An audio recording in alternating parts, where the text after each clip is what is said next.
जय जिनेन्द्र। जीवम जीवम दवम जीर्णवर वसहेण जेणले देठम देविंद विंद वंदम वंदे तम संवदा शिरसा। पंच परमेष्ठी भगवान की जय।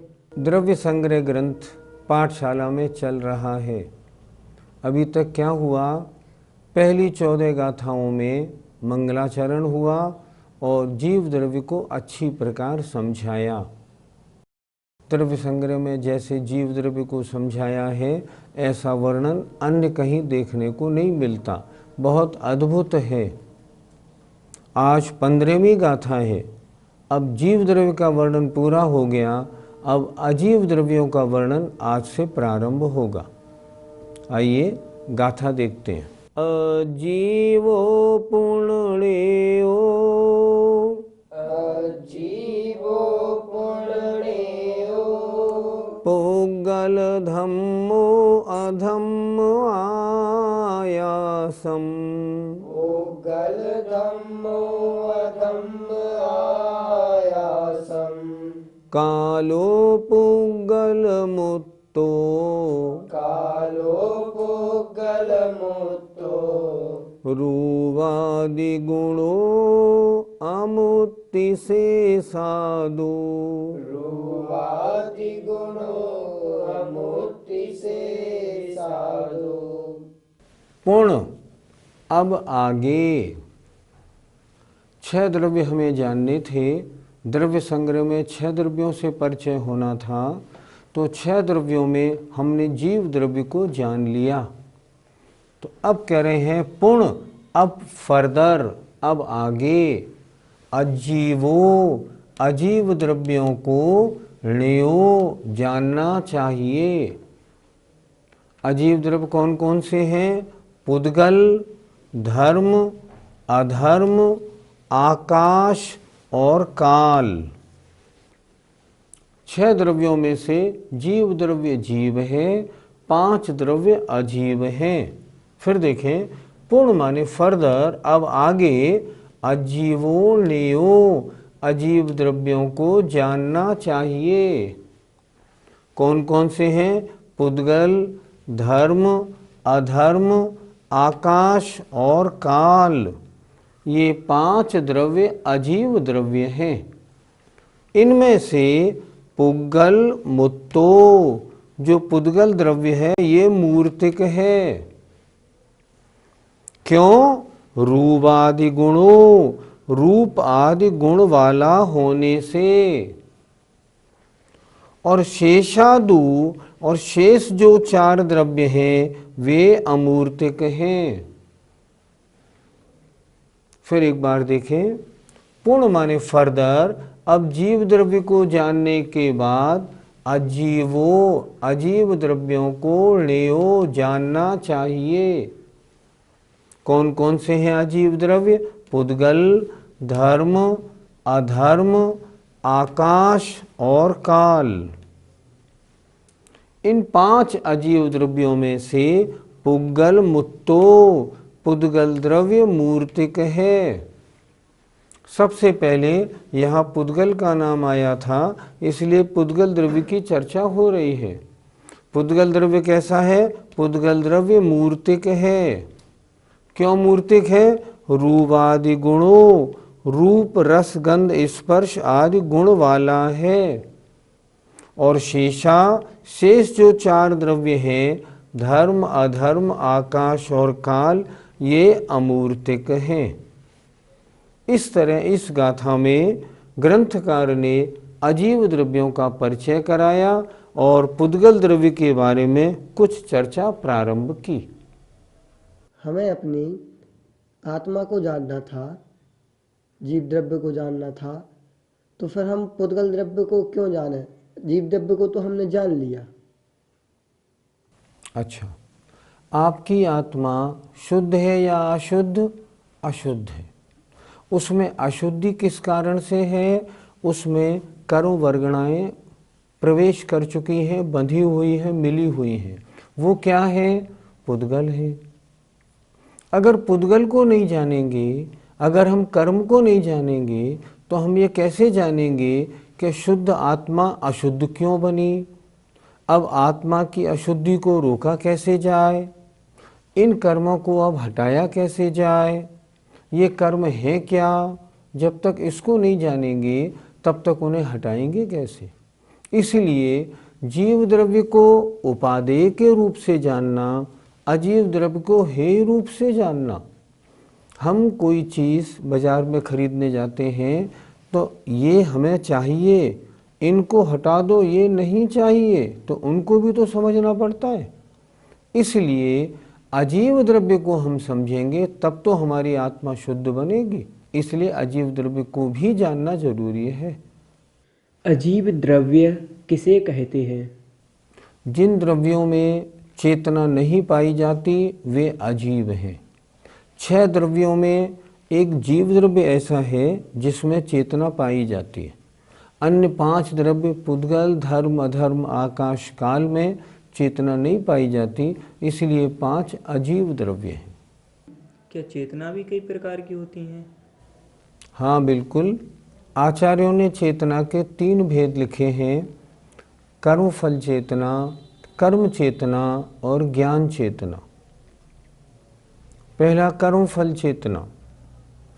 आत्मा यद्यपि ज्ञान आदि भावों का भोगने वाला है, फिर भी मैं कर्म फल को या अन्य द्रव्यों को भोगने वाला हूँ, ऐसा मानना कर्म फल चेतना है। मैं ज्ञान के अलावा अन्य कार्यों का, अन्य पदार्थों का करने वाला हूँ, ऐसा मानना कर्म चेतना है। जैसे अपने परिवार का मैं ही तो पालन करता हूँ, ये कर्म चेतना है। और मैं तो ज्ञान मात्र ही हूँ, ऐसा चेतन अनुभव करना, इसका नाम ज्ञान चेतना है। एक इंद्रिय जीवों के मात्र कर्म फल चेतना होती है। त्रस जीवों के कर्म चेतना और कर्म फल चेतना दोनों होती हैं, और ज्ञानी जीवों के ज्ञान चेतना होती है। आचार्यों ने लिखा है, ज्ञान चेतना की पूर्णता अरहंत और सिद्ध भगवंतों में पाई जाती है। ऐसी मान्यता बनानी चाहिए। कुछ लोग चतुर्थ गुणस्थान में ज्ञान चेतना को मानते हैं, क्या उनका ऐसा मानना उचित है?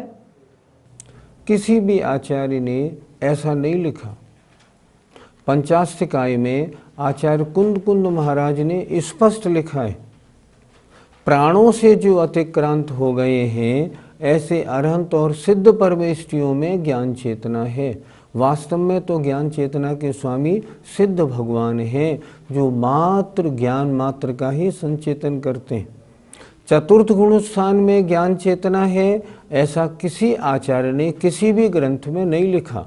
हमें आचार्य कुंद कुंद महाराज की बात माननी चाहिए, जैसा उन्होंने पंचास्तिकाय में लिखा है। पुद्गल और अजीब द्रव्य में क्या अंतर है, क्या समझना चाहिए?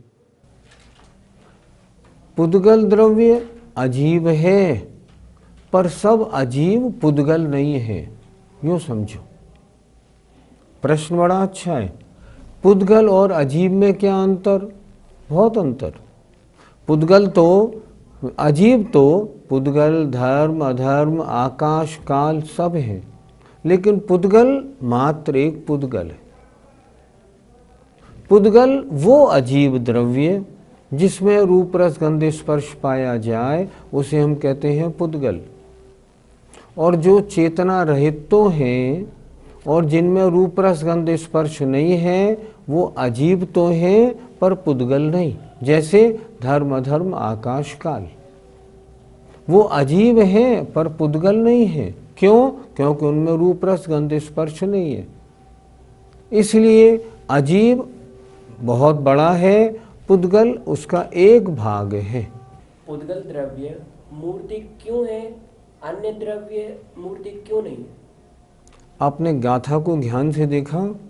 गाथा में क्या लिखा? रूपादि गुणो पुद्गल मुत्तो, पुद्गल द्रव्य मूर्तिक है क्योंकि वह रूपादि गुण वाला है। पहले हम समझें मूर्तिक की परिभाषा। मूर्तिक की परिभाषा, जिसमें रूप रस गंध स्पर्श पाया जाए वह मूर्तिक कहलाता है। पहले गाथा नंबर 7 द्रव्य संग्रह की हुई, उसमें क्या लिखा था? वर्ण रस पंचगंधा दो फासा अठ निश्चया जीवेणो संति अमुत्ति तदो। जीव द्रव्य अमूर्तिक है स्वभाव से। क्यों? क्योंकि उसमें वर्ण रस गंध स्पर्श नहीं पाए जाते। अब यहाँ क्या कह रहे हैं गाथा में? रूपादि गुणों, रूप आदि गुण वाला होने से पुद्गल द्रव्य मूर्तिक है। अच्छा, अन्य द्रव्य मूर्तिक क्यों नहीं कहे? अन्य द्रव्य अजीव हैं पर मूर्तिक नहीं। क्यों? उनमें रूप रस गंध स्पर्श नहीं पाया जाता। जिसमें पाया जाए उसे मूर्तिक कहते हैं। इसलिए अन्य 4 द्रव्य अमूर्तिक हैं, केवल पुद्गल द्रव्य मूर्तिक है। पुद्गल की वर्गणा क्या होती है? वर्ग माने होता है परमाणु, और बहुत से अणु मिल जाते हैं तो उससे बनती है वर्गणा। अर्थात बहुत से परमाणुओं के समूह को जो एक जाति के होते हैं उनके मिल जाने से वर्गणा बनती है। वर्गणा कितने प्रकार की होती है? 23 प्रकार की होती है। जैसे पहला अणु, उसके बाद संख्यात अणु वर्गणा, असंख्यात अणु वर्गणा, अनंत अणु वर्गणा, फिर आहार वर्गणा, ऐसे उन्हें कहते हैं वर्गणा। 23 प्रकार की वर्गणा में हमारे पुद्गल की चर्चा हो रही है। पुद्गल की कितनी वर्गणाएं हमारे काम में आती हैं? 5 प्रकार की। ध्यान से सुनने का विषय है। पहला मनोवर्गणा, उससे हमारा मन बना हुआ है। हम जिस मन के माध्यम से सोचते हैं उसे कहते हैं द्रव्य मन। वो किससे बनता है? वो मनोवर्गणा से बनता है। मेरे जो शब्द आपके पास पहुंच रहे हैं ये क्या है? ये पुद्गल हैं। ये क्या है? ये भाषा वर्गणा को मैंने अपने इनसे बदल के आपके पास दिया, तो ये क्या हुआ? भाषा वर्गणा। इससे शब्द बनते। तीसरा तेजस वर्गणा, इससे तेजस शरीर बनता है। हमारे कितने शरीर हैं? 3, औदारिक, तेजस, कार्बन। चौथी होती है कार्मण वर्गणा, इससे कर्म बनते। और 5वीं होती है नो कर्म या आहार वर्गणा, उससे ये शरीर बना हुआ है। ये शरीर क्या है? ये शरीर नो कर्म वर्गणाओं से बनी हुई वस्तु है। ये सब क्या है? ये नो कर्म वर्गणा है। तो पुद्गल की वर्गणा अर्थात बहुत से अणुओं का समूह मिला, उससे वर्गणा बनी। 23 प्रकार की वर्गणा में से 5 प्रकार की वर्गणा हमारे काम में आती हैं, अन्य और वर्गणाएं हमारे काम में नहीं आती। पुद्गल के कितने भेद हैं? तत्वार सूत्र का एक सूत्र हमने पहले पढ़ाया था, अणवः स्कंधाश्च। अर्थात पुद्गल के 2 भेद होते हैं, अणु और स्कंध, 2 प्रकार से। और वैसे पुद्गल 6 प्रकार का भी होता है, स्थूल स्थूल, स्थूल स्थूल सूक्ष्म, सूक्ष्म स्थूल, सूक्ष्म और सूक्ष्म सूक्ष्म। सूत्र में दिया ना, अणवः स्कंधाश्च, चा से ये भी लगा लेना। वैसे सामान्य से पुद्गल 2 प्रकार का, अणु और स्कंध। एक परमाणु अणु में आया, 2 या 2 से अधिक परमाणु मिले तो स्कंध बनता है। इस प्रकार पुद्गल 2 फॉर्म में हमको दिखाई पड़ता है। इस कमरे में जो ये कमरा है, तो इसमें हम कितने द्रव्य माने या कितने द्रव्य होंगे इस कमरे में? कमरे की बात क्यों कह रहे हैं? पूरे लोक में प्रत्येक स्थान पर 6 द्रव्य हैं। देखो समझने वाली बात, पूरे लोक में प्रत्येक स्थान पर 6 द्रव्य हैं। कोई भी स्थान ले लो, लोक के हर हिस्से में सूक्ष्म जीव हैं। उन जीव के साथ शरीर है तो पुद्गल है। धर्म द्रव्य अधर्म द्रव्य पूरे लोक में है। काल द्रव्य पूरे लोक में भरा पड़ा है। आकाश द्रव्य तो है ही। पूरे लोक में एक पिन पॉइंट ऐसा नहीं जहां एक भी द्रव्य कम हो। पूरे लोक में हर स्थान पर, पूरे हर प्रदेश पर 6 द्रव्य हैं। उद्गल का अणु आपस में जुड़ कैसे जाते हैं, उनका स्कंद कैसे बनता है? तत्वार सूत्र का एक सूत्र है स्निग्ध रूक्षत्वाद बंध। पुद्गल का अणु से क्यों जुड़ के स्कंद क्यों बन जाता है? क्योंकि इसमें स्निग्ध और रूक्ष नाम के गुण पाए जाते हैं। स्निग्ध और रूक्ष गुण पाने से वो एक अणु से एक अणु जुड़ जाता है। अन्य किसी भी द्रव्य में स्निग्ध रूक्ष गुण नहीं पाया जाता, इसलिए वो नहीं जुड़ते। लेकिन पुद्गल का एक अणु दूसरे अणु से जुड़ जाता है, कारण है स्निग्ध और रूक्ष गुण का होना। अणु को माइक्रोस्कोप से देख सकते हैं? नहीं देख सकते। आप तो अणु की बात कर रहे हैं, मैं कह रहा हूँ संख्यात अणु जुड़ जाएं तो भी हम नहीं देख सकते। अनकाउंटेबल असंख्यात अणु जुड़ जाएं, उनका स्कंद बन जाए तो भी देखने में नहीं आता। देखने में कौन से स्कंद आते हैं? जो अनंत अणु से मिलके बने हैं। ये जैन धर्म कितनी सूक्ष्म, कितनी महीन बातें करता है, वो देखें आप जरा। जैसे सबसे महीन वस्तु कौन है? मान लो मैदा। हमने मैदा का एक कण सुई की नोक पर उठाया। अब इसमें कितने अणु हैं? आचार्य कहते हैं अनंतानंत।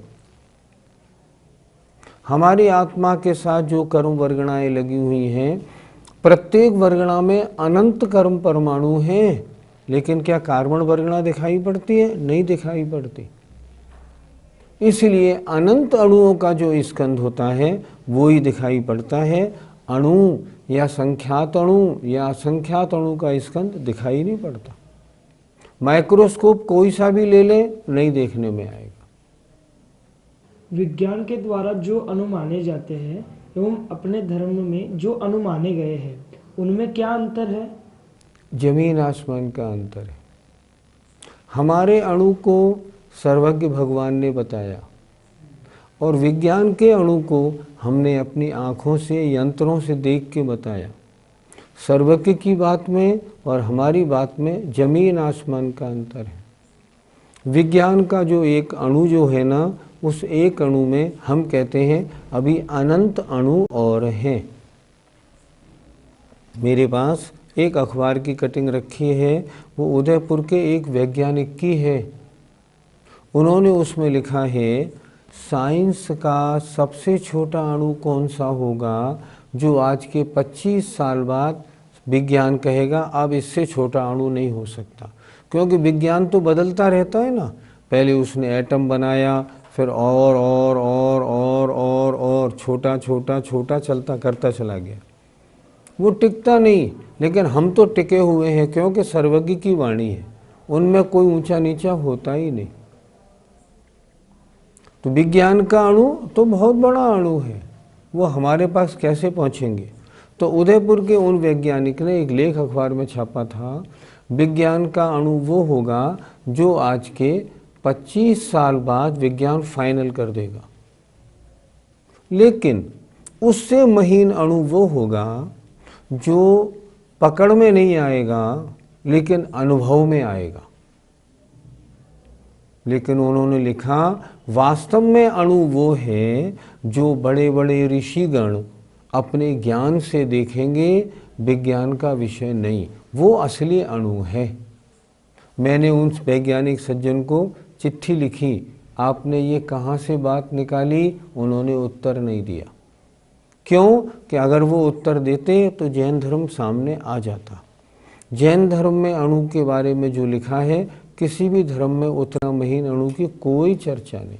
क्यों? ये सर्वज्ञ के ज्ञान का विषय। इसलिए विज्ञान का अणु और हमारे अणु में जमीन आसमान का अंतर। एक अणु में या स्कंध में पुद्गल के कितने गुण पाए जाते होंगे? देखो, अणु में एक रूप, एक रस, एक गंध और 2 स्पर्श। 2 स्पर्श का मतलब रूखा चिकना में से एक, ठंडे गर्म में से एक, बस। उसमें हल्का भारी और कड़ा नरम ये नहीं पाया जाता। अब स्कंध में देखें, स्कंध में एक रूप, एक रस, एक गंध और 4 स्पर्श। हल्का भारी में से एक, कड़े नरम में से एक, ठंडे गर्म में से एक, स्निग्ध रूक्ष में से एक। अणु में 5 स्पर्श, स्कंध में 7 स्पर्श ये पाए जाते हैं। पुद्गल के गुण होते हैं 20, लेकिन 20 गुण तो किसी पुद्गल में पाए नहीं जाते। एक रूप पाया जाएगा, एक रस पाया जाएगा, एक गंध पाई जाएगी और 4 स्पर्श पाए जाएंगे। तो ये 7 गुण स्कंध में, अणु में 5। संसार में जितने अणु हैं, क्या वह स्कंद बन चुके हैं या फिर कुछ बाकी भी रह गए हैं? आचार्यों के इस बारे में 2 मत हैं। एक आचार्य ऐसा लिखते हैं, कोई भी अणु ऐसा आज तक नहीं बचा जो कभी स्कंद ना बना हो। लेकिन कोई आचार्य ऐसा भी लिखते हैं कि अभी तो ऐसे अनंत अणु हैं जो आज तक कभी स्कंद बने ही नहीं। इस तरह 2 तरह की चर्चाएं हमको मिलती हैं। हमारा जो यह शरीर है, यह जीव है या अजीब है? न जीव है न अजीब है। हमारा ये शरीर जीव और पुद्गल की मिलीजुली पर्याय है। अजीब कब कहलाएगा? जब इसमें से जीव निकल जाएगा और मुर्दा हो जाएगा, हम कहेंगे ये अजीब है। अभी इसमें जीव है, तो अभी ये जीव भी नहीं है, अजीब भी नहीं है। क्या है? जीव और अजीब की मिलीजुली पर्याय है। प्रवचन सार में आचार्य कुंद कुंद महाराज ने लिखा, ये असमान जातीय द्रव्य पर्याय है, अर्थात जीव और अजीब की मिलीजुली पर्याय। आपने पाठशाला में बताया था कि जल भी पुद्गल है और पृथ्वी भी पुद्गल है, तो क्या इनके अणु अलग अलग हैं? नहीं, अणु अलग अलग नहीं। पृथ्वी हो, जल हो, अग्नि हो, वायु कोई भी हो, यद्यपि ये पुद्गल के पिंड हैं, लेकिन इनके अणु जो है ना, जिन अणुओं से ये स्कंद बने हैं वो अणु एक समान होते हैं। जिन अणुओं को जैसा स्कंद मिलता है वो उस रूप परिणमन कर जाते हैं, लेकिन अणु सबके एक से होते हैं। अणु में पृथ्वी रूप, जल रूप, वायु रूप, अग्नि रूप विभाजन नहीं करो। अणु में ऐसा विभाजन नहीं होता, ये विभाजन स्कंद में होता है। अणु एक ही होता है, चाहे पृथ्वी का, जल का, अग्नि का, वायु का, कोई भी हो। जीव 2 प्रकार का, संसारी और मुक्त। मुक्त जीव वो हैं जिनकी आत्मा से सारे पुद्गल पृथक हो गए। नौकर्म वर्गणा थी, मनोवर्गणा थी, भाषा वर्गणा और कर्म वर्गणा सब उसमें थी, सब अलग हो गई, जीव शुद्ध बन गया। हमें अजीव द्रव्य को क्यों जानना? हम जाने तो सही हमारी आत्मा में कितने प्रकार की अशुद्धियां हैं। हमारी आत्मा के साथ ये नौकर्म वर्गणा शरीर जुड़ा हुआ है, इस कारण हमारी आत्मा अशुद्ध है। इसके निमित्त से सुख दुख होता है, हमारी आत्मा सुख दुख का अनुभव करती है। हमारी आत्मा के साथ 8 प्रकार के कर्म अनादिकाल से लगे हैं और उन्होंने हमारी आत्मा को अशुद्ध, मैला, गंदा बना रखा है। सही पूछो तो संसारी और सिद्धों का भेद इसी कारण तो है। मैं अभी तक सिद्ध क्यों नहीं बन पा रहा? क्योंकि मैं अपनी आत्मा से इन कर्मों को पृथक नहीं कर पा रहा हूँ। तो मुझे क्या करना चाहिए? यदि मुझे अपने जीव द्रव्य को शुद्ध बनाना है तो अपनी आत्मा में पहले इस शरीर को हटाऊं। शरीर कब हटेगा? जब शरीर संबंधी द्रव्यकर्म हटेगा। मेरी आत्मा में द्रव्यकर्म और नौकर्म हैं, उन दोनों को हटाऊं तो मेरी आत्मा पुद्गल से अलग हो और मात्र जीव द्रव्य में बने। और जब पुद्गल का संबंध विच्छेद हो जाएगा तब फिर कर्म उदय में आने के कारण जो राग द्वेष रूप परिणाम होते हैं फिर वे परिणाम भी नहीं बनेंगे। इसलिए मुझे अजीब द्रव्य को समझना है कि इस अजीब द्रव्य ने मेरी शुद्ध आत्मा में क्या क्या गड़बड़ियां पैदा कर रखी हैं। जब मैं जानूंगा तभी तो उनको दूर करूंगा। तो मुझे क्या करना चाहिए? शास्त्रों का अभ्यास करके पहले सम्यक तो प्राप्त करूं, उसके बाद चारित्र को धारण करूं, तपस्या करूं, कर्मों की निर्जरा करूं।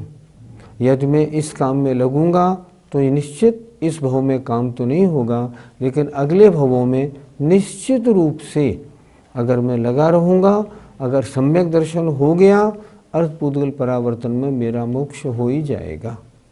अतः अजीव द्रव्य को, पुद्गल द्रव्य को अच्छी प्रकार जानकर अपनी आत्मा को इससे एकदम भिन्न करने के लिए, पुद्गल से रहित करने के लिए, अन्य द्रव्यों से मेरा कुछ नहीं बिगड़ता। धर्म धर्म आकाश काल द्रव्य मेरी आत्मा का बिगाड़ नहीं करते, लेकिन ये पुद्गल की वर्गणा से सारा नुकसान मुझे है। इसलिए मैं आगम का अभ्यास करके ऐसा प्रयत्न इस जीवन में कर लूं जो मेरी आत्मा शुद्ध बन जाए। अतः अजीव द्रव्य को, पुद्गल द्रव्य को अच्छी प्रकार जानकर अपनी आत्मा को इससे एकदम भिन्न करने के लिए, पुद्गल से रहित करने के लिए, अन्य द्रव्यों से मेरा कुछ नहीं बिगड़ता। धर्म धर्म आकाश काल द्रव्य मेरी आत्मा का बिगाड़ नहीं करते, लेकिन ये पुद्गल की वर्गणा से सारा नुकसान मुझे है। इसलिए मैं आगम का अभ्यास करके ऐसा प्रयत्न इस जीवन में कर लूं जो मेरी आत्मा शुद्ध बन जाए। आप सब सुनने वालों की भी आत्मा शुद्ध बने, पुद्गल से रहित बने, जीव शुद्ध हो जाए। इसी भावना के साथ आइए।